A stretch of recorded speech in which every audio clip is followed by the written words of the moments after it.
Nothing to be done. Wide right.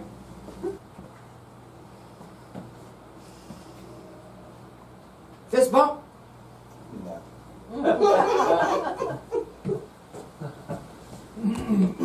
High five? No. No. No. Wide right. No goal. Long end of the Music City Miracle. Zah? Yes. No. No? No. Celery? Maybe. Carrot? Maybe. Blue cheese. Nah, I don't think so. Carrot?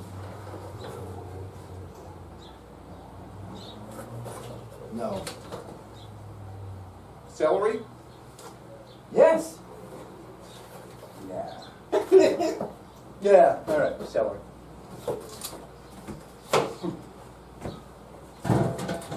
$30 or less and it's free. What's free? It's free. It? Wait for it. It's. It could never be free. It comes at a great cost.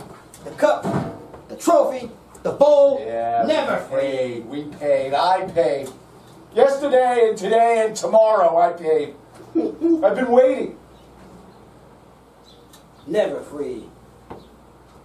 Barty, Lord Stanley, never free. Never free. 30 minutes or it's free. We're free. We're free? Free. Free? Free. Free. Free of what? Never free. Always wide right! Never free! Norwood, never made a field goal longer than 50 yards. What? Domino is coming. Domino? Mr. Domino is coming. The Bills are a good 25 yards from where they need to be. Norwood, never made a field goal longer than 50 yards. Kelly, in the gun. Stands the field. He's got a good 20 yards to go. Throws to McKellar. Low, but gone for shoot time. 39 seconds. 38, 37. Kelly lines them up. Wait. What? They're gonna review it. No, this part is good. This part is fine. Hell is coming. Timeout for the official replay review.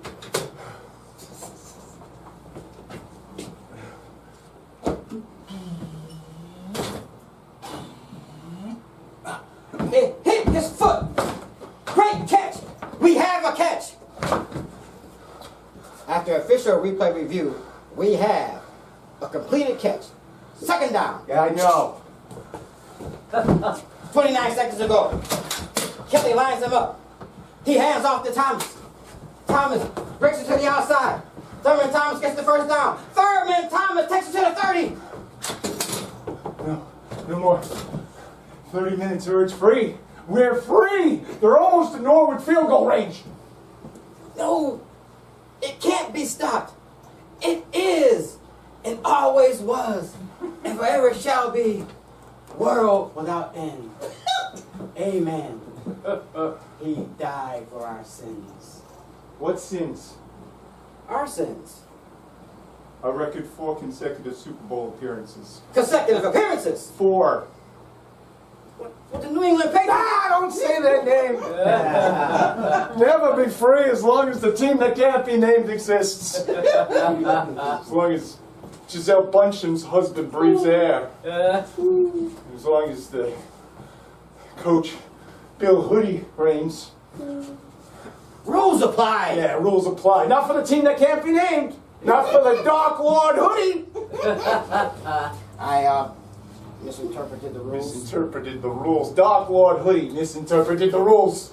To the winner goes the Brazilian supermodel spoils. Fuck this. Fuck waiting for Mr. Domino. You know what my prayer is? Give us this day a daily Giselle Bundchen. Amen. Amen. First down, Thurman Thomas in the Bills. No. It can't be stopped. The clock can't be stopped. I remember this part. I think. It can't be stopped. It cannot be stopped. No. Yes. The Bills have to stop the clock. They can't stop the clock. I remember this part. I think. Kelly goes to the line. He spikes the ball with 8 seconds left to stop the clock. With 30 years, seconds, days, or minutes, or 8 years, minutes, days, or seconds, the clock can't be stopped. It can't be stopped. It can never be free. We are never free. Time and tide wait for Mr. Domino.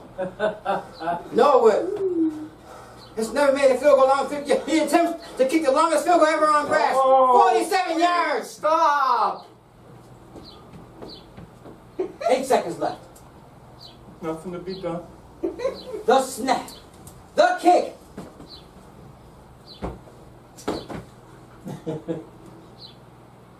Like, No good. Wide right. No good. I'll be back.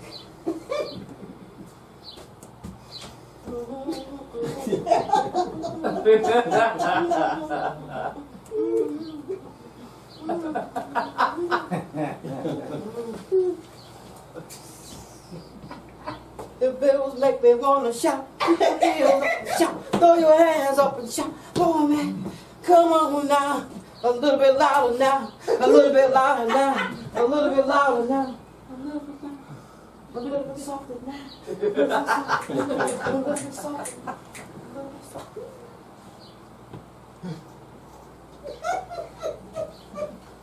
there's nothing to be done. Quite right.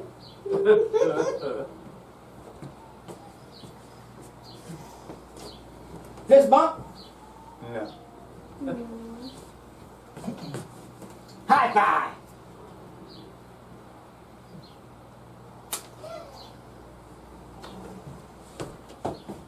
Zap.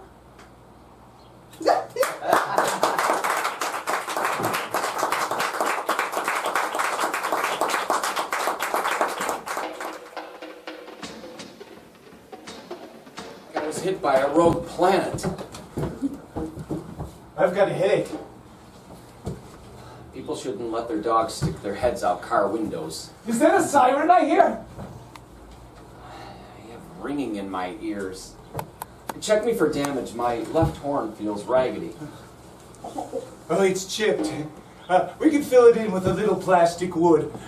The rest of you seems fine, except for being separated from your body. You could have ducked. I told you, I thought it was him. We've been waiting so long. When did we imagine him as a dog? I imagined him purple. It's my favorite color. Mine too. Where are you going? You weigh like a wrecking ball. I can barely breathe with you on. I've never been decapitated before. I feel like I could soar. But your payload shrunk. Why did you stick your head out the window in the first place? The old Marlboro sign. We were to meet under the sign. It's the old dog, purple, coming so fast it was a blur. Purple mountain majesty, amber waves of grain, thundering herds, eons of tranquility. And then the crash of humanity and its mongrels. He caromed into the woods. It wasn't him. I was coming around the a bend, blindly, going in, turning. He's a better driver than you. He would have swerved. We should go look for him. It's only ahead now. But we've been waiting so long. Your sense of time is off. Not getting enough circulation. Circulation. I'm a woman of the heart. Pick me up. You look heavier than when I was wearing you. I'm doing more thinking. Please, I'm getting nauseous down here.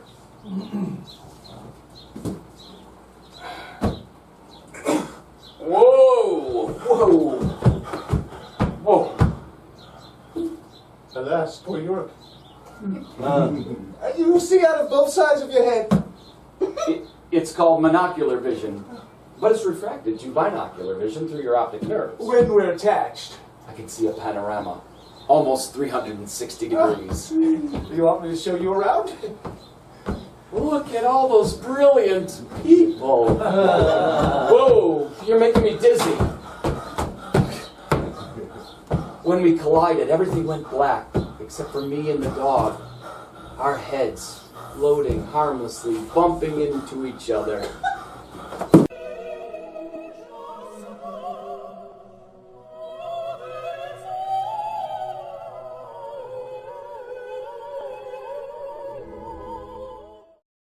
I gotta put you down. What if I put me back on? Impossible. A permanent breach of the blood-brain barrier? No, I got all dented inside. Let me see. You'll never get your head past my nasal cavity. It's swollen. What are we trying to prove? I miss you. Hey, you're pinching my adenoids. Stop! I almost got it on. If you had it, we'd speak in one voice. Say something. Now is the time for all good men to come to the help of their neighbor. It's an echo. Yeah, two voices, two entities. Get me up.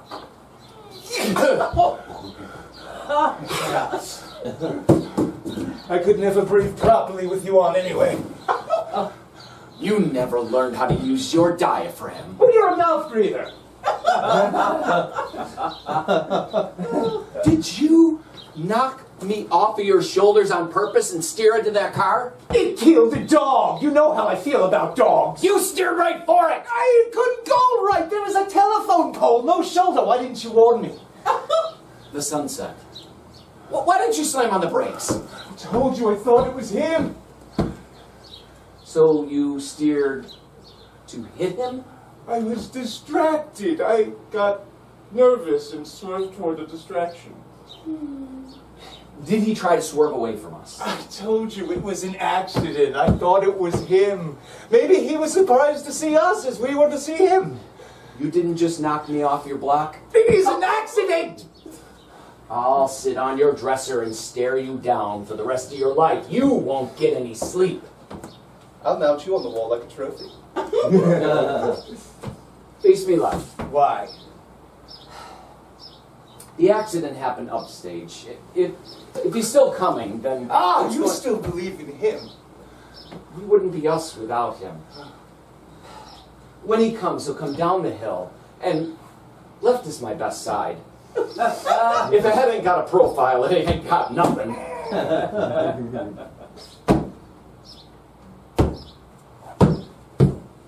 Don't you know your left from your right? All right, I'll teach you. Let's get oriented. Face down stage. We're on the stage. In the early days, the stage was tilted. So that if I was perfectly round, I'd roll downstage like Sisyphus's rock right into the audience's lap. Downstage, upstage. I'm sick of giving you directions that you totally botch. Face the audience. Facing the audience. To our right is stage right. To our left is stage left. Got it. Turn right. Right. That's audience right, Minnie. Audience. Right.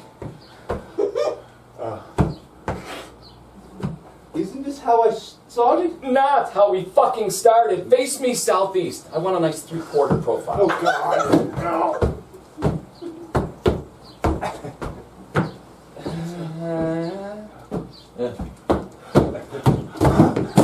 Oh, God. Here we are. Finally. You could have left out the square dancing. You know, I am so sick of you bossing me around with your picky requests. Like your feet. Rub my toes. Wrong. Put the dirt between my big toe and my hammer toe. Wrong. Let me smell it. They're your Does toes. it remind you of the prairie? You're a pinhead. Rub my pecker. Never have to order you to do that. Pass me the dish of Brussels sprouts. I don't even know where Brussels is. You're the reason I can't reach Nirvana. You can't even cross the street! You're always so clenched, so my desires get warped. I'm supporting your great bulk! You never work out. I tried yoga to placate you! It threw up my back. All I ever longed for was peace, art, creation, tranquility. And you give me Brussels sprouts. You know, just say what you want instead of all that droning. My mantra. On and Oh, fingernails on its chalkboard. No wonder why I clench up. Cold. I stashed this in case he came. You want to swig? Don't tempt me. You're always tempting me. Don't stall. Come on, let's slide back to back. Come on, lean on me. Lean back. I'm not going to gore you. You might trick me into goring myself. That would be suicide. And seeing as how we're separated, suicide's out of the question. What about your profile? A composed posture gives the best presentation. Still cold? I'm feeling a little warmer. What do you see on your side? Oh, the owner looking for his dog. The head took off like an F-16. Maybe he's dumping the body. I'm watching a murder of crows. I'm sorry for making you put me back on. It was my idea. Well, I gave you the idea. Well, it's my idea to stick your head out the window and pry you off. And how do you feel about that outcome? I don't know yet.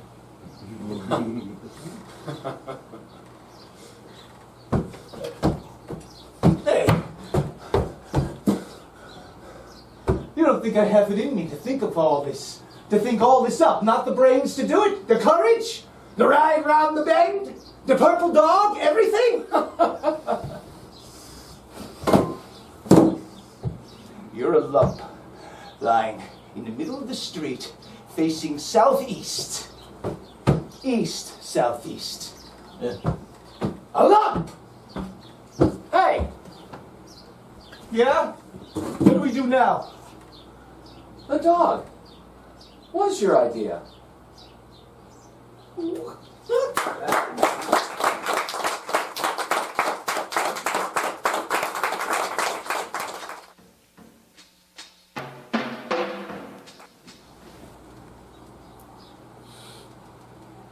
Prologue. Repeat after me. I hate Samuel Becket. Good. Actually, this is not a play. This is actually a kind of reflective, historical, and geographic journey survey of my life in hard times with a difficult genius. It is told in a prologue. 8 scenes, 2 interludes, and a double epilogue. Oh, scene 1. Scene 1 is in Chicago, University of Chicago Playhouse. Oh boy. I'm going to see a production of a play by Samuel Becket, never heard of him before, Endgame. I know nothing about the Samuel Becket, except that he he had a play in New York about a year or two before, Waiting for Godot, flopped. Okay, so here is Endgame, and we're sitting in the theater, and the curtain goes up. There's a chair center stage with a man, he never moves. There's another man who runs back and forth around him a lot. There's 2 trash cans over there from which other characters appear periodically. Okay, there's only one problem. I can't figure out who are these people and what is the story. And to make it worse, the play is in 1 act, 90 minutes, no intermission. So halfway through, about half of the audience is leaving muttering loudly and unhappily. I don't know what to make of it. I am bewildered. I am mostly bored. I decide I'm going to stick with Shakespeare, the classics, etc. So, my first meeting with Samuel Beckett is a bloody disaster. Scene 2, New York, New York. I'm taking a directing class with Mr. Alan Schneider. Alan has just opened a new play, Who's Afraid of Virginia Woolf? Ever heard of that one? He'll become famous for directing plays by Edward Albee and Harold Pinter. And yes, even eventually Samuel Beckett. Okay, Alan Schneider, what can I tell you? Short, stocky, he always wore this kind of cap. He was very strong and resolute. He liked to direct quite often standing on the armrests of the theater seat, you know, like, Wow. and you would hear him call out, "Hey, when the fuck are we going to start the run-through? This is costing us money!" East New York, right? That's very New York one. Oh yes, I forgot to mention, Alan directed the American premiere of that Waiting for Godot play in Miami, Florida. Oh, no. Right, opening night, about half of the audience walked out.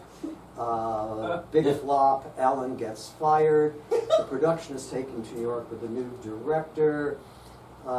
Where it flops again. Wow. So when I approach Alan and ask him about the plays of Samuel Beckett, he just gives me a very long, hard look and says nothing. Not a good omen, eh? Okay, next scene, we are scene 3. We are in Montreal, Quebec. I go to see 2 productions in French, Waiting for Godot and Happy Days. It takes place on the 2nd floor of a tavern. It is damp, it is dark, it smells of beer, and you can hear the jukebox playing downstairs, right? I discover that the French don't see any humor in Samuel Beckett. So, it is done with very dim lighting, monotonous vocal delivery, and there's not one laugh to be heard. Finito on that one. Okay, we go on to Brussels, Belgium a few years later. Again, I'm going to see Waiting for Godot in French, and this time it is in a deserted factory. To get to the performance space, you have to walk through puddles of water and God knows what else. Then you get seated on hard benches for the next 3 hours. And you can't even get a glass of wine to warm up with. I mean, this is Europe. Wine is supposed to be like Coca-Cola. Almost. All right, scene 5, Halifax, Nova Scotia. I am directing a new play. My lead actor is problematic. He is an alcoholic. He's manic depressive, and he has lots of dental problems. He invites me to a workshop production of Kraft's Last Tape, in which he is starring. And I, of course, say yes, I will come. I do. For those of you who may not know Kraft's Last Tape, it's about a man who eats a banana, makes a tape recording, eats another banana, listens to the tape recording. At least it's a short piece. But it's still a quiet disaster in my book. And my leading actor refuses to speak to me thereafter, even in rehearsal. Not easy at all. Interlude number 1, thank God. Now, to break this wearying procession of dismal moments in my encounters with Samuel Beckett, I would like to recite a short poem by a very good friend of mine, Dr. Patrick Walsh. Patrick wrote this. It was then later published in the Irish Times, as we call it. Let's see if I can remember it. There once was a writer named Beckett who wrote English only to wreck it. If you read his book, you are had, taken, or took. So forget it. Tell Beckett to feck it. Thank you, Patrick, for that relieving moment. Scene 6, Antigonish, Nova Scotia. That's really Canada for those of you who are very geographically challenged. Okay. This is a crisis moment. For all my sins, I am cast to play Vladimir in Waiting for Godot. It will be directed by my closest friend from grad school. He's a great fan of Beckett. We've known each other for years and years. I was godfather to his first child. He loves Beckett. How can I say no to my best friend for all my sins? So, we perform in a gym. It's only harsh white lighting. The only setting is a big kind of ranch like that, okay, stuck in a desk. That's it. We wear period costumes, kind of. Here I am with hair. We have lace-up boots, bulky trousers, vests, a very kind of blousy shirt with a nice little jabot effect, a very nice period touch. Long overcoat with double or triple lining. Oh, yes, and of course, before we forget, how can we have Godot without a boba? I should point out that we are rehearsing and performing this in July and August. Whoa. So I sweat and then I sweat some more and I lose about 10 pounds or more by opening night, which runs nearly 3 hours. Oh. So the only directorial note is, quote, please pick up your fucking cues.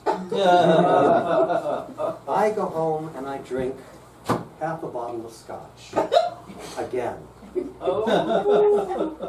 Scene 7, we're in Ottawa. Why can't we get out of Canada? That's the turning point. I go back to my teaching post at the University of Ottawa. I find the department in a state of crisis. This is matched by my own personal life, which is in a state of very deep crisis. So, what do I decide to do to deal with these two crises? I decide to direct a play by Mr. Samuel Becket. Right. Oh, wow. For all my sins, indeed. I decided I'm going to do Au Bonjour, Happy Days. I have a wonderful actress for the role. She's perfect. It's the easiest casting of my entire career. However, she has one stipulation. I have to play her husband, who really is mostly off stage, but I can also serve as her prompter off stage. Okay. Now, you may or may not know that Happy Days is in 2 acts. In Act 1, our heroine is buried up to her waist. In Act 2, she is up to her neck.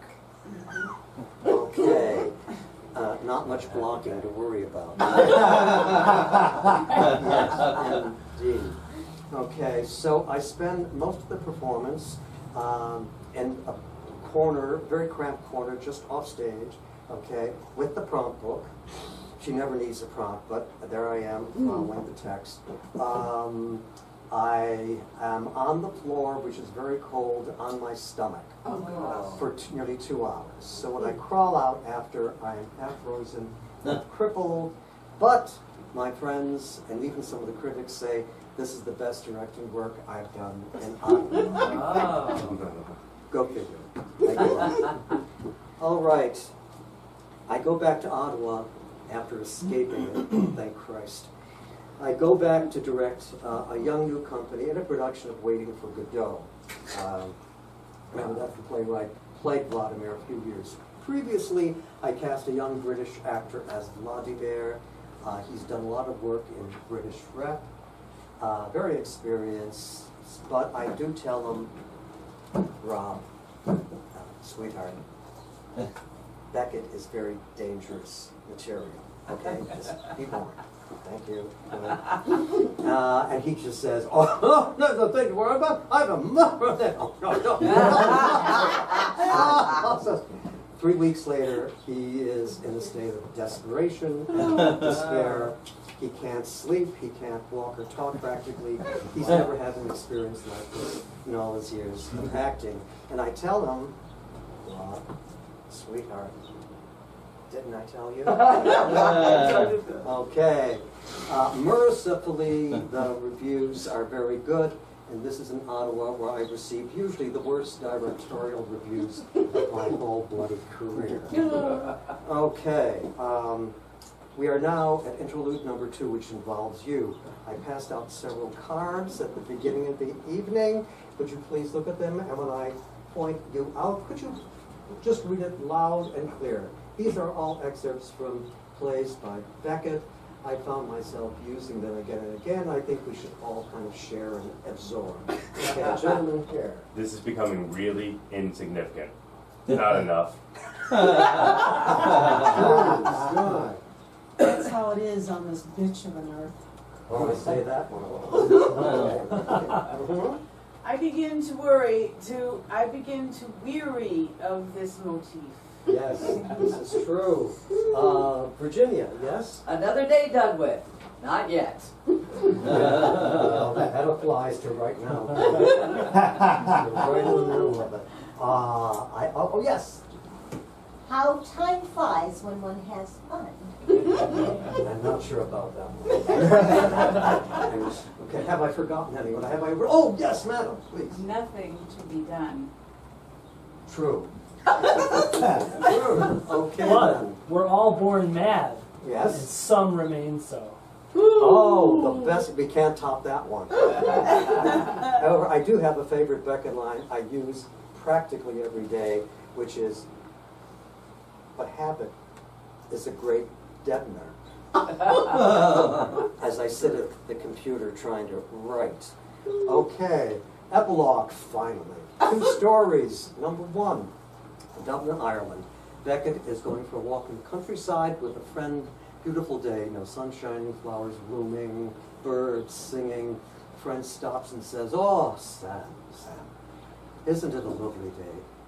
This is the kind of day that makes life worth living, isn't it?" Yeah.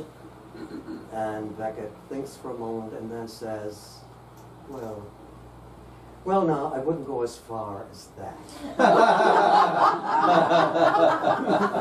Story number 2. We are in London, 1956, I believe. It's the British premiere of Endgame. You remember Endgame? My first disaster meeting with Sam. Well, it happens again. The London audience doesn't like Endgame. And it really is a disaster, especially for an actor on stage. Some of you may recognize this actor. His name is Jack McGowran. He appeared in many films like Polanski's The Vampire Killers. He was the crazy professor. He always played weird, eccentric, bizarre roles. Quite brilliant. He was unique. He was special. He was Beckett's favorite actor. They were very close friends. And he was arguably Beckett's best interpreter. Now, here's Jack McGowran on stage in Endgame, stuck there for the ordeal, because Endgame, as you remember, is 90 minutes with no fucking intermission. Half of the audience walks out. The other half is either asleep or making rude comments. Oh. Poor Jack is totally devastated. So after the performance, he and Beckett and the rest of the cast go to a local pub for a couple of pints, and Jack just drinks himself paralytic. So suddenly, he falls to the floor. Well, for a moment, no one knows what to do. Then Beckett slowly leans over, scoops him up in his arms, and carries him back to his hotel. I often think of that image, and quite fondly. Samuel Beckett carrying Jack McGowran like a baby through the streets of London, back to his hotel room and his bed. And I often wish I could have been there with them. Thank you.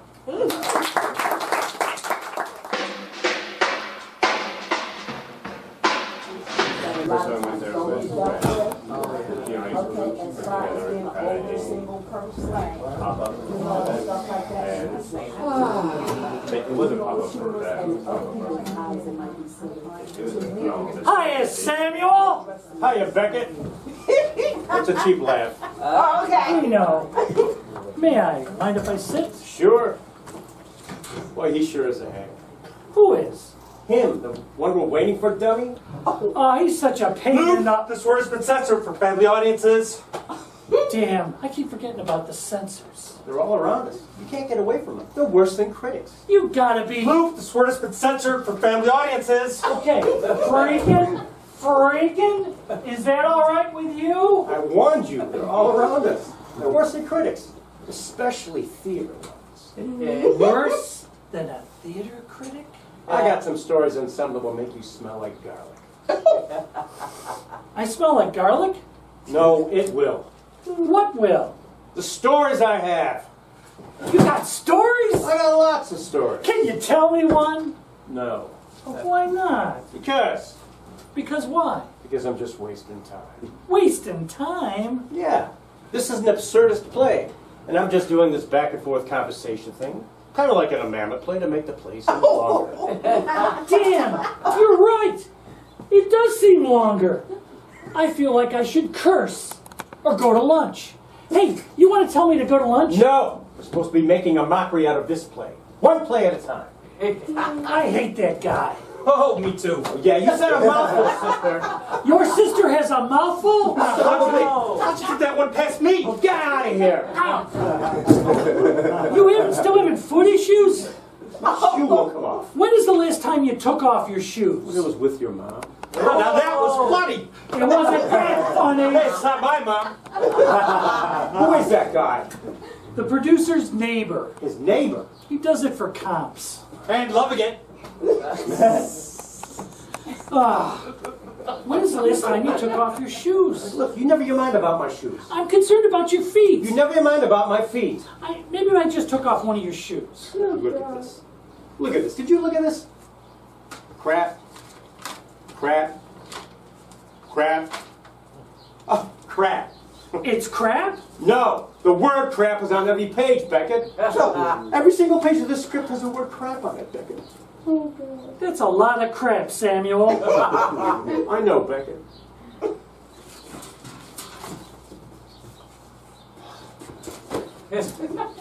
We do that same cheap, shameless joke until we get a laugh out of you.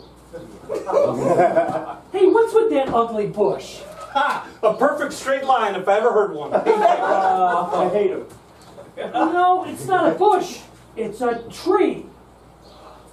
Yeah, it could be a tree. It is. It's a tree. It's a tree. It's a tree! All right, calm down, Sally. It's a tree. I'm fine with it. Let's talk about why it's here. It's an absurd play. Who knows? He wrote it. Yeah, I don't like him. He doesn't like you either. Why does that guy keep running in here like that? I told you, it's Fanelli's neighbor. He's got to work for this. Who's Fanelli? Anyway, Fanelli's making his work is getting as much out of him as possible. He's mowing the lawn, washing the car. He runs his bubble bag, takes that little chicken of his for walks, and shovels horse poop too. The chicken shovels horse poop? No, Fanelli's neighbor, him. Get out. Oh, sorry. So who's Fanelli? Who's Fanelli? Who's Fanelli? That's like asking who doesn't wear underwear. I got nothing. I got nothing. Fanelli doesn't wear underwear? That's it! That's it? Fanelli doesn't wear underwear! No, we're stuck in an absurd play. By Fanelli! No, he writes much better than this. For those of you who are counting, that was the 12th time the word crap has been used in this play. Thank you.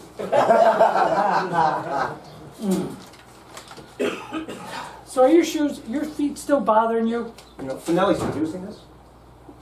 Who producing what?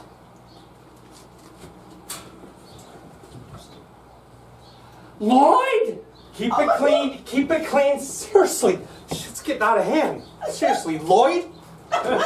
So what's Now, you would think after 10 years I'd get smart and now return Lloyd's calls when he's a role to play for me. So Lloyd wrote this role for you? Damn, he did the same thing to me. Told me it'd be an easy gig. And I could have been doing the vagina monologue. This, my friend, is a dilemma. You got that right. A big, fat, juicy dilemma. And I'm in a Lloyd play with a sore foot. Oh. Let me help you with your shoes. All right. That was easy. It's the other shoe. You know we're going to do that. You know. Come on! Very slow audience. Must be a Sunday. They're probably all comps. You got a problem with comps? He's from Elma. All right. I got it! What you did? What did I do? What you did is what you did. I don't know what I did. You don't know what you did when you did it? No. Then why would you do it? I don't know. There, that's what you did. Right in front of all of us. All of us? Well, yes, right in front of this audience. This audience? Yes, this audience. Even the Sunday ones. Even the comps? You got a problem with comps? Yes, even the comps. Even the Elma people? Okay. Even the Elma people. Even the Lockport people. It's the Western New York. I did it, and I did it in front of this audience. Yes, this audience. And the critics. Don't forget the critics. I'm sure they'll catch up. The critics. The Colin Dunkowskis of the world. I did it, and I don't even know what I did. What you did? I don't know. If I did it, can I undo it? You can't undo it once you've done it. Why not? It's an absurd play. That would be absurd. Yeah. Hey, who are those guys? They're actors. Well, if they're actors, why don't they come on stage? They were supposed to be in the second act. Were? Yes, they're equity. Equity? Yep. Fanelli can't afford them. Fanelli and Lloyd, cheap bastards.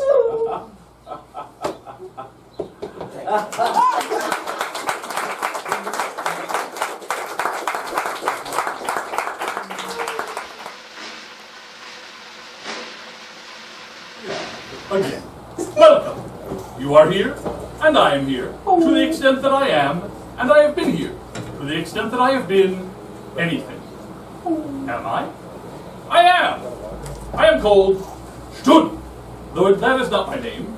My name, to the extent that I have one, is Homunculus Loxodontus. I was given that nomenclature by my creator, and to the extent that one may surmise the intent of my creator, one may surmise that Loxodonta refers to an elephantine creature, perhaps one inclined towards aquatic environments, while homunculo refers to a very small or underdeveloped human-like creature. And indeed, to the extent that I am human-like, I am underdeveloped and very small. Zhdun is a name given to me by others. Those who did not create me, but looked upon me and saw something they could name. To the extent that I understand that Zhdun means the one that waits, and so I do. To the extent that my creator intended me to have a purpose when creating me, I was created to wait. First I waited outside a hospital in Holland, a small and mostly peaceful province in Europe. I was placed there to wait alongside patients and families of patients, as they waited for an examination, a diagnosis, a prognosis, or news of the results of a procedure. To the extent that I can understand human emotion, I cannot identify any potential for comfort in my presence in this environment. And although some have suggested otherwise, to the extent I can understand irony, which is only to the extent that I can understand anything, which is very limited indeed, I fail to evaluate any potential for humor in my presence in this environment. My only function is to wait. If someone was to suggest that I served as an example or some sort of instruction for human beings waiting similarly in my presence, I could muster no opinion on this possibility. To the extent that I understand purpose or reason, I might sense that serving as an example of how to do nothing but wait, motionless, implies a redundancy. But I understand purpose and reason as much as I understand anything, which is to say, not too much. Besides, there is one distinction I can perceive between myself and the patients that surround me at the hospital. Eventually, their appointment arrives, their diagnosis or prognosis, their outcome, and they move on. But I continue to wait, as I always have, for I am Zhdun. At some point, for no reason I can comprehend, my image became popular amongst persons outside of the immediate vicinity of my hospital in Holland. Images of me waiting seemed particularly meaningful for individuals residing in Russia and other parts of the former Soviet Union, and in locations all over Eastern Europe. These individuals disseminated my image all over something called the Internet, which, to the extent I can understand anything, is a thing I cannot understand at all. Nevertheless, as they passed my image from person to person, each individual imprinted something of their own perspective or experience upon the representation of my person. It appeared that all of these people could look at me and see that I was waiting, and in some way, they could empathize with this function.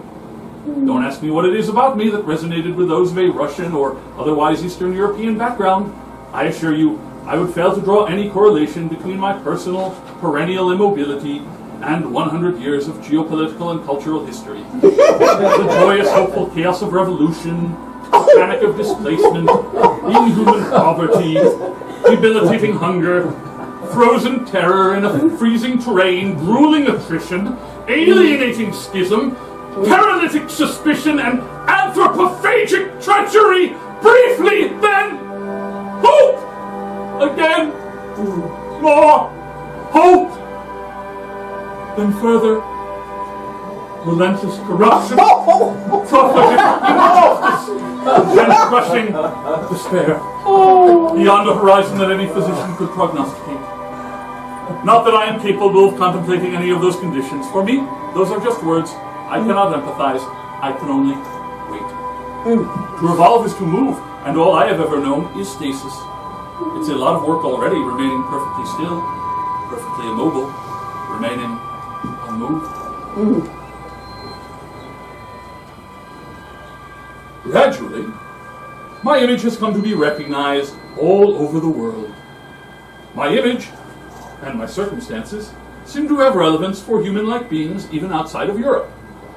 In the United States, men discuss the recognition of my image on something called National Public Radio. My image is widely injected into classic works of art, into popular cultural entertainment. Reasons for my role in this conflation elude me. Perhaps Westerners recognize in me the potential to remain unmoved when warned about, for instance, the military-industrial complex. Guard against the acquisition of unwarranted influence, whether sought or unsought, by the military-industrial complex. Of unwarranted influence, the potential whether for sought the or disastrous unsought, rise of by the misplaced power military-industrial If asked if I was now or had ever been a member of the Communist Party, the question would not strike me as remotely indecent. Have you no sense of decency, sir, at all? Have you no I have never learned to. decency, sir, at all? Hotel break-ins have little relevance to me. No more certainly. Well, I'm not a crook. obstructed justice. People have got to know whether or not their president's a crook. Well, I'm not a crook. Than the provenance of terrorist arms delivered to guerrilla combatants in Latin America. I have never learned to read lips. Read my lips. And I would not presume to second-guess the good judgment of the highest court in the land. On three separate issues.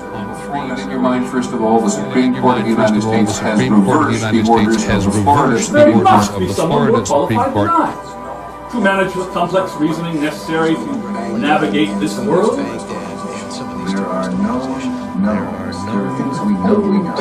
Surely there must. There are no unknowns. That is to say we know. There's things we do not know. As I do not understand reason at all. There must be someone more muscular, more agile, more capable of deciding what I'm the must be done. decider, and I decide what is best. And I decide what is Then best. more eager Nuts and raisins with pureed. Nuts and raisins with pureed and rectally. That was the death, but you won't call it. Hate the death, but you won't call it. It wasn't torture in terms of it wasn't part of the program. I am content to wait. Money I am content to wait when promised hope, when promised change, when promised an inevitable solution to time's inexorable march forward. I am very good at waiting. I am very good at waiting and ceding movement to others. When offered a choice, to the extent that I am conscious enough to like or not like anything, I doubt I would like the choices I was offered. So I would wait, and would be relieved to find that soon enough the choice had been made for me. Problem solved. Perhaps this is what Westerners see in me, what they respond to and want to embrace. I am always willing to wait and see. I am always willing to listen to both sides. I could stand in the middle of Fifth Avenue and shoot somebody, and I wouldn't lose any votes. Always willing to give the guy a chance. From where I sit, it's all the same to me. First they came for the socialists, and I waited, because I was not a socialist. Then they came for the trade unionists, and I waited.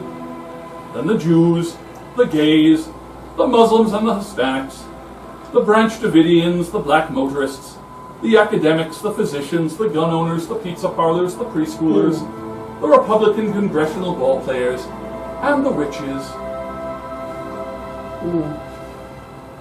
Why not me as well? Ask not whether 'tis nobler to suffer the slings and arrows of outrageous fortune, or to take up arms. Rest assured, if you wait long enough, they will come for you. No sense in fretting, no profit in flexing a muscle, and no sea level rising so quickly as to raise my pulse. For the sea of troubles is deep indeed, deep and still, and we were submerged long ago. What could stir us now? We are Zhdun. We cannot be blamed. To the extent that we are anything at all, we are underdeveloped and we are only very small. There is truly nothing to be done.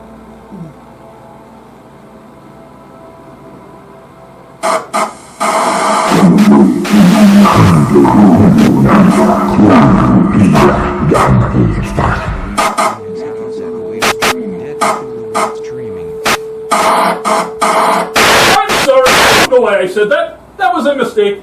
I am not Cthulhu. Please remain calm. Please remain immobile. I am Zhdun. Rest assured, there is nothing to be done. Nothing to be done. Nothing to be done. Am I? Wow.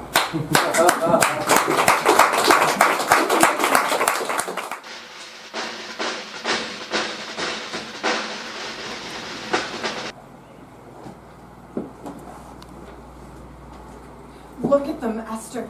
Do-nothings. Faking it. What, sleeping? Death. They're so good at it, Valentina. They don't know what it's like to be awake. I've seen them walk and talk. Sleepwalking. Willful ignorance. Intentional avoidance of meaning. Hey. Hey. Wake up. Time for enlightenment. Wake up and smell the coffee. We're easy to see in all our brilliance. They call us him. But we're not him. Of course we're not him. It's the one thing they know for sure after endless speculation. They're stuck in their masculine deistic stereotype. I thought they were made in our image. Something went wrong. Well, are they conscious? Do they look conscious? Whatever intellectual sputtering they have isn't thought unless we're involved. What do we do if they wake up? No. How long have we been waiting for that happy day? I don't remember. You know, they said in my 12-step meeting not to let our happiness be dependent on the actions of others. Are you still going to that? I went so I could deal with you. Haven't I been a good friend? I taught you Tai Chi and how to make puff pastry. You get so pissed when those bums ignore us, you take it out on me. The wretches have no imagination. They think we're them without dicks. My foot is sore from kicking them. Could they be related to us distantly? Idiot, they don't have strings. I feel an affinity to their situation. You've always been slow, Esther. We can't be in a situation. Well, is the situation an image? How many times? A situation is not even a metaphor for an image. What's to be done? Seek serenity. Grant me the serenity to accept the things I cannot change. Shut up. I'd rather send an earthquake or a plague of frogs.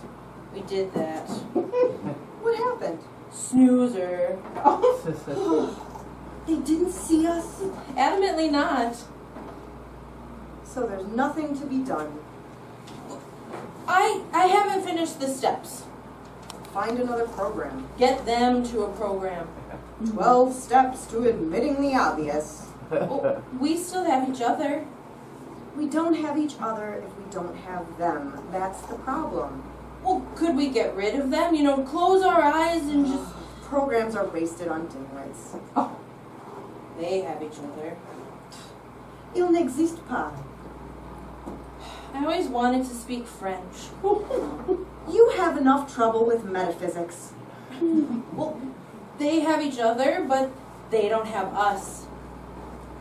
Hey, losers! Look up here! Don't you see us? It's her! Turn your will over to the care of the higher power! There's none so blind as those who will not see. Nice cliche. It's an idiom. Nothing to be done. We can't do nothing, sister. Well, what if we, strip naked? See if they give us a gander? Oh, now you're stuck in the gutter with them. Well, I've never seen you naked. Never seen myself naked. And how do you propose pulling off your clothes over the strings? I didn't think of that. Oh, we could flash them! There's nothing to be done here. Nothing. There are a couple of nincompoops who will never see her when they're looking for him. We rattle around like starlings in a thicket. There are none so blind as You those who... are repeating yourself. Oh, doesn't that suck?